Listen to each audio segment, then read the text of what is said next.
Olá, meus irmãos, paz do Senhor a todos. É um prazer mais uma vez estar aqui junto dos irmãos. Só lembrando que esse aqui é o nosso último vídeo, às quartas, né? E a partir da próxima quarta-feira nós estaremos presencialmente na igreja, teremos um culto de oração, né? Estaremos reunidos em oração todas as quartas à noite. Então, a partir da próxima quarta, espero você lá na igreja, hein? E nossa reflexão de hoje é a respeito do jovem rico. Você vai conhecer este homem que esteve diante de Jesus, teve a oportunidade de mudar de vida, mas apegado ali às suas propriedades e bens, decidiu não seguir a Jesus. Não se sabe de onde ele era, mas ele conhecia os mandamentos. E por conhecer e praticar a lei, já achava que era suficiente para alcançar a vida eterna. Gostou do assunto? Continue acompanhando esse vídeo. Saiba sobre o único homem que teve ali um verdadeiro encontro com Jesus e, por incrível que pareça, saiu mais triste do que chegou. Deixa aí o seu like, se inscreva no canal, ative o sininho para que você tenha prioridade aí nos recebimentos dos conteúdos e compartilhe esse vídeo nas suas redes sociais. E agora, vamos orar comigo então para que o Senhor nos direcione a sua palavra. Pai amado, Pai querido, obrigado, Senhor, por mais esse tempo, Pai. Obrigado, Pai, pelo tempo que o Senhor me dirigiu aqui, ó Pai, gravando esses vídeos, Senhor. Obrigado, Pai, só tenho a agradecer ao Senhor, ó Pai amado, em tudo, ó Pai. Pai, te peço que nesse momento, Senhor, o Senhor visite cada lar, cada pessoa que está assistindo esse vídeo, Senhor. Eu não sei por que essas famílias, ó Pai, essas pessoas estão passando, mas o Senhor conhece a necessidade de cada um, ó Pai. Então eu te peço, Pai, que nesse momento, por meio do Teu Espírito Santo, ó Pai, o Senhor esteja visitando cada família, cada lar, ó Pai, e suprindo toda e qualquer necessidade, ó Pai. Em nome de Jesus, Senhor, tudo que eu lhe peço, lhe agradeço. Amém. Então, meus irmãos, abram comigo lá o livro de Mateus. Nós vamos ler ali o capítulo 19, do versículo 16 ao 24. Mateus 19, 16 ao 24.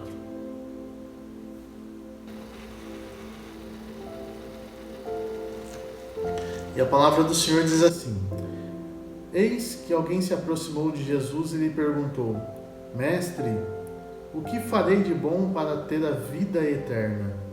Respondeu-lhe Jesus: Por que me perguntas sobre o que é bom?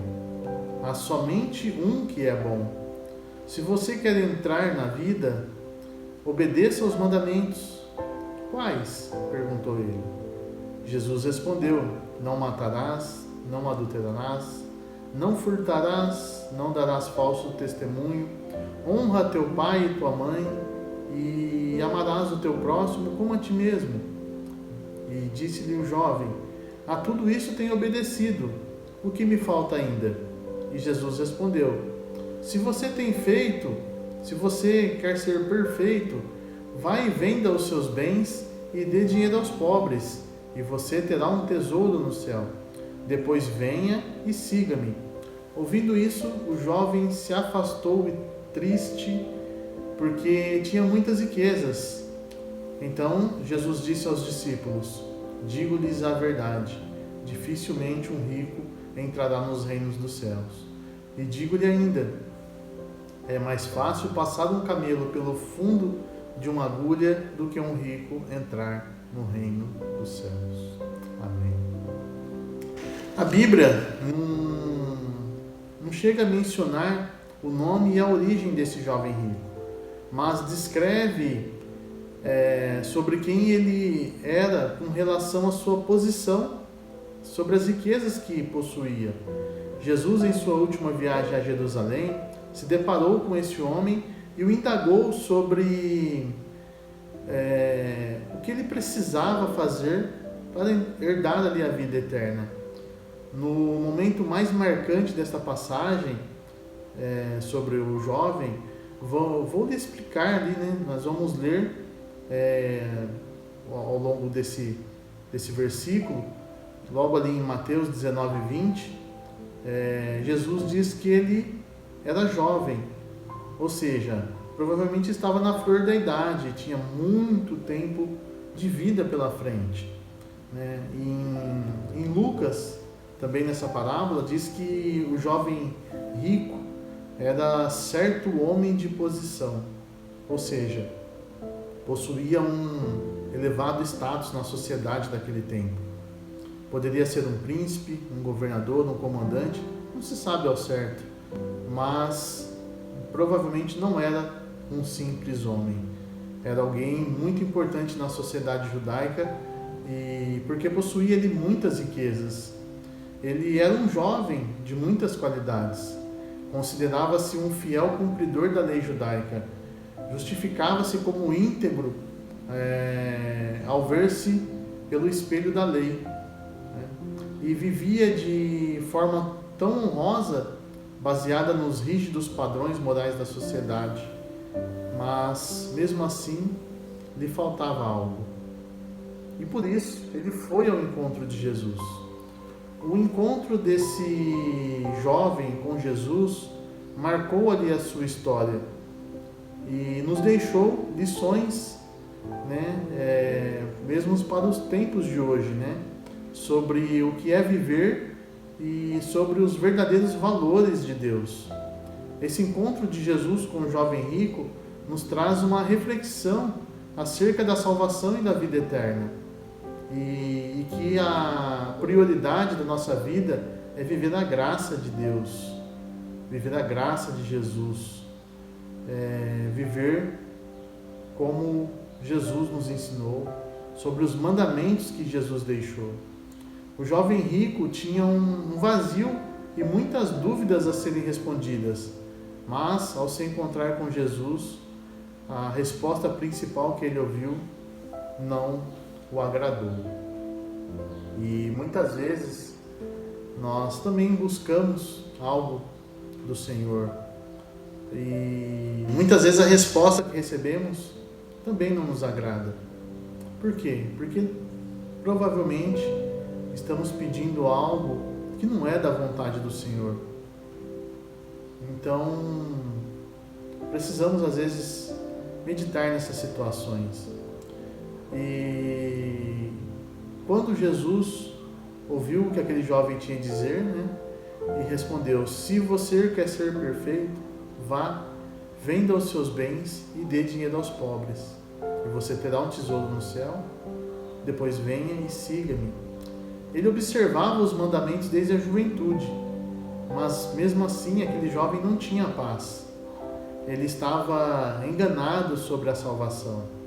As coisas que ele achava serem importantes não eram suficientes para conseguir a salvação e a vida eterna. Por mais que o seu desejo de ter uma vida eterna fosse sincero, entretanto estava enganado quanto à forma e a maneira de alcançar a vida eterna. Ele sentia que sabia a resposta para a sua dúvida, mas na verdade não sabia. O que ele tinha era somente um vazio dentro de si. Jesus fala da dificuldade dos ricos em servirem a Deus. Muitas vezes as pessoas até querem o ganho do Evangelho, mas desde que isso não signifique nenhum tipo de perda, nenhuma renúncia, nenhum sacrifício. Essa é a realidade de hoje, meus irmãos, infelizmente. Um pouco mais adiante, no versículo 27, Pedro disse que, diferente dos ricos que se negam a seguir Jesus por causa do dinheiro, ele e os apóstolos deixaram tudo para seguir Jesus. Não estou dizendo que não devemos buscar uma vida melhor, uma vida mais digna para a nossa família, uma vida mais confortável. Sim, devemos. Eu busco a todo momento. Trabalho duro para dar o melhor para a minha família.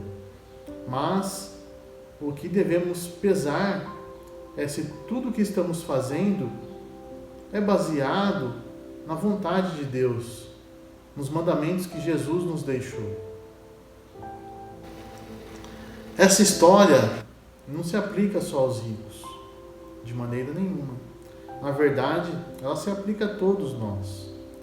Veja, seria bem mais fácil nós desprendermos de algo que tome o lugar de Deus em nossas vidas, já que não temos o fator riqueza para dificultar. E por que não conseguimos? Porque colocamos muitas vezes um telefone de 5, 10 mil reais acima da vontade de Deus. Colocamos muitas vezes o objetivo de conquistar um carro zero acima da vontade de Deus. Colocamos muitas vezes uma promoção no trabalho acima da vontade de Deus. Perdemos horas na internet, computador, televisão, maratonamos série, perdemos tempos com jogos, videogame.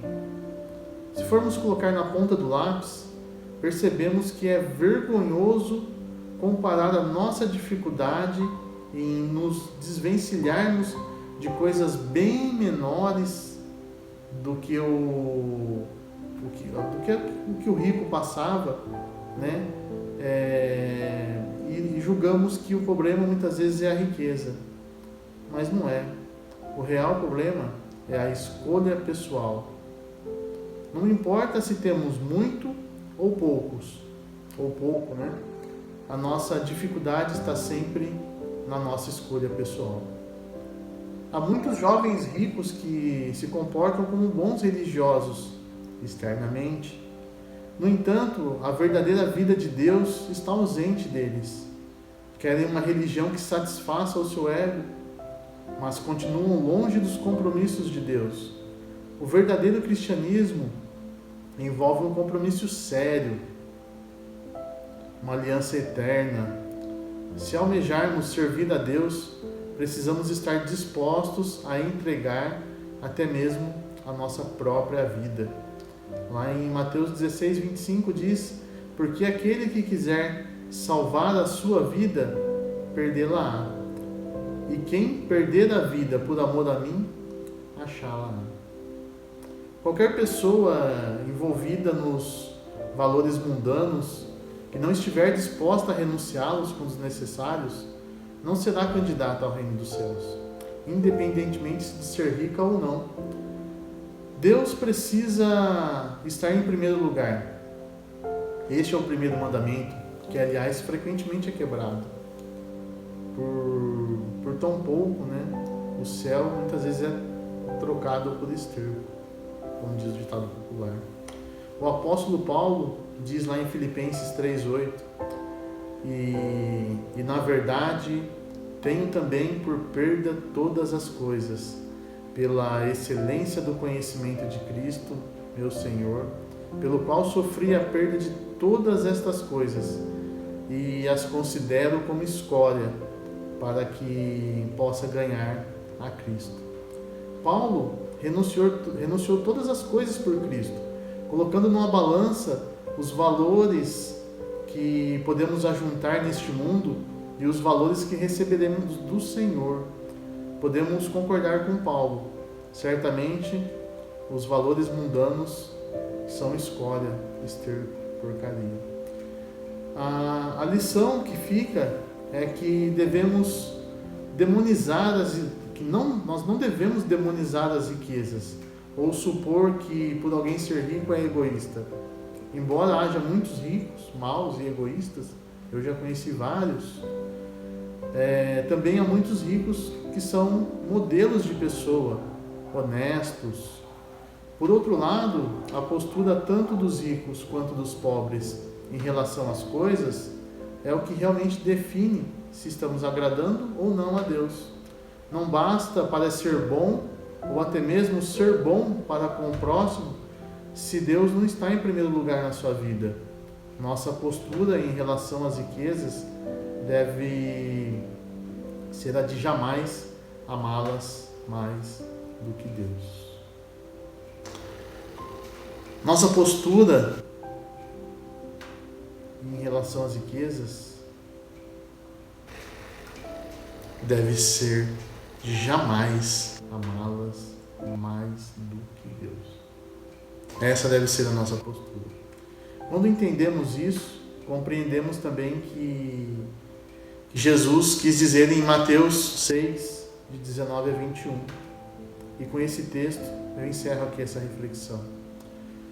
Não acumulem para vocês tesouros na terra, onde a traça e a ferrugem os destroem, onde os ladrões arrombam e furtam, mas acumulem para vocês tesouros nos céus, onde a traça e a ferrugem não destroem, e onde os ladrões não arrombam e nem furtam.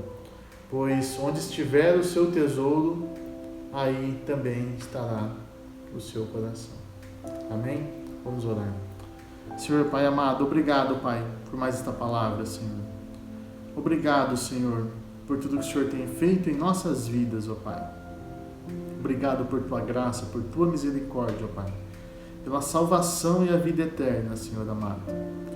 Pai, te peço, Senhor, que continue, ó Pai, nos moldando, Senhor, como oleiro molda o vaso, Senhor amado. Para que possamos, ó Pai, cada dia mais, Senhor, estar próximos de Cristo, Senhor amado, para sermos como Cristo, Senhor amado. Cada dia mais, Senhor amado, colocando, ó Pai, o Senhor em primeiro lugar, ó Pai. Colocando, ó Pai, as necessidades terrenas, ó Pai, em segundo, terceiro plano, Senhor amado. Ajuda-nos, ó Pai. Mantém-nos, Senhor, firmes e fiéis, ó Pai, à Tua palavra, ó Pai, para que continuamos, ó Pai, neste caminho, Senhor, este caminho de graça, Pai, de santidade, ó Pai, que nos levará, ó Pai, à vida eterna, Senhor. Que não sejamos, ó Pai, como esse jovem rico, Senhor, que possamos decidir, ó Pai, pelo caminho, Pai, que possamos decidir em seguir a Jesus, ó Pai. Pai, em nome de Jesus, tudo que pedimos e agradecemos, Senhor. Amém. Amém. Deus abençoe, meus irmãos. Fiquem na santa paz do Senhor.